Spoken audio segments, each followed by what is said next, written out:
Ürəyim dərddə və möhlətdə, qalıb öz yarına həsrətdə. Üzünün nuruna həsrətkən, məni qoydun yenə zülmətdə. Gecələr sensiz nə edim ey yar? Sen söyle, sen söyle. Beni bu karanlıklara tapşırma. Rəhm eyle, rəhm eyle. Yok bu kadar dərdə dözüm məndə.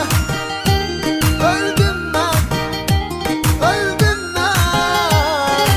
Heç yok idi sərrədə